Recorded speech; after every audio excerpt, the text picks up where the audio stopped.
Hello, I'm Lacey Kemp here with Nicole Formosa and Kristen Butcher, and today we are talking about the Live Pique SX1. The SX1 is a 120 rear, 140 front travel bike, and what did you guys think? Well, so they have a regular Live Pique, which is 120 all around. Full cross country. So I think we're trying to make this a little more traily by giving it a bigger fork. I thought you felt that in certain situations, definitely. Which situations? Trailing kind of situation. You know, when you're on a trail. I definitely appreciated the 140 millimeter fork on the front. I felt like I appreciated it having the slightly slacker head tube angle. That being said, it never really felt like a trail bike. This is definitively a cross-country bike, which I think appeals to cross-country riders. It's marketed as an aggressive cross-country bike, and I've ridden the regular Pique extensively. It's definitely a rigid, steep XC bike. This did feel a little bit more, traily, I guess we'll call it. However, I still felt like this is one of those bikes where when you get down to the bottom of a trail, like you are working the entire time. Yeah, I felt like you had to really pick your lines on this. There wasn't a lot of room to just kind of like let the bike roll and see what happened. I mean, you really kind of had to be on top of it, and definitely in the more technical, steep stuff for sure. The one thing I found to help with with the shorter travel, because it's the shortest travel bike that we tested. For me, I was trying really hard to just be lighter on the bike, lighter on the pedals, lighter all around, and it actually floated pretty well. Because it's a pretty compact bike, right? The geometry is small on this bike, and for someone like me, small. I appreciate that small geometry, and Live and Giant have always done that really nicely with their sizing of their bikes. Yeah, and they're, I think, the only brand now that's still using women-specific geometry. Right. So they're really trying to tailor for a more, petite rider, which I think, like you said, I mean, there's a lot of benefit to that. Yeah, I mean, the standover's lower. It's easy if you have to hop off the bike. The reach is short. I don't feel like I'm raked out on an 800 mil bar. Yeah. The bar sizes do change with the size of the bike too. The shorter ones come spec'd with a 750, I believe. Yeah.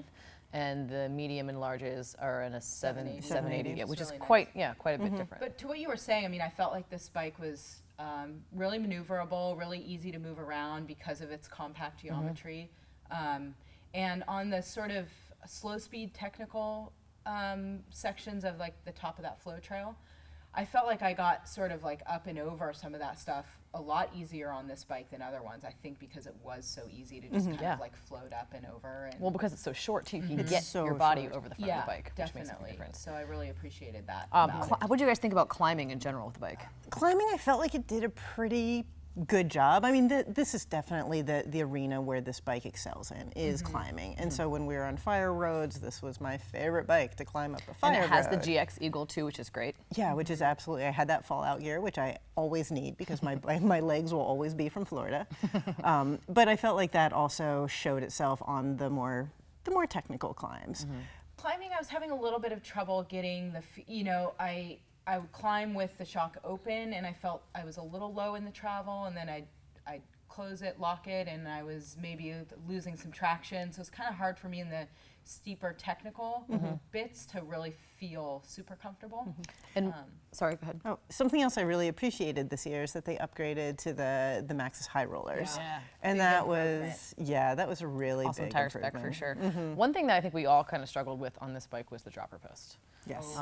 It's a 100 mil dropper post, and I'm only 5'3", and I had the post all the way pulled out, the seat post all the way pulled out, and then my dropper actuated all the way up to try to get it to the right height. But when I dropped that 100 mil, it still was so high that I actually could never find a proper place for my seat on this bike. Yeah. And then when I am descending, it felt like the seat was like right there, Yeah, a little cautious. And you guys rode a small. I mean, I was on a medium, and 100 mil on a medium is it was in my way a lot descending. Right. So I would say you definitely need a dropper upgrade.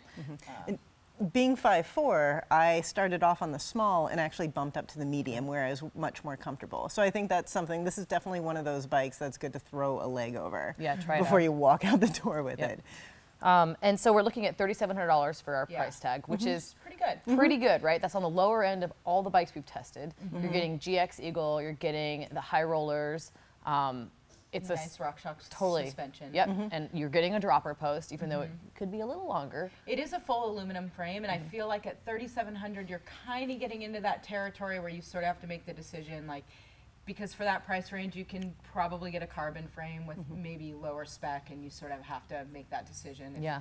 How you want to spend your money. Pick your poison. But yeah, and I think, you know, as for who this bike is really for, you know, I think it's probably somebody who's more of an XC rider and isn't riding the most technical terrain, Right. but you know, maybe there are some more challenging bits on their home trails. For sure. I agree. I think it's for somebody who's maybe you're an advanced rider and you ride the most advanced trails, or maybe you are getting into the sport.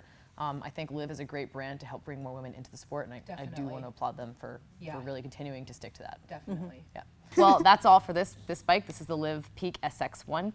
Make sure you subscribe to our YouTube channel to check out all the rest of the Bible of Bike test videos. Thanks for watching.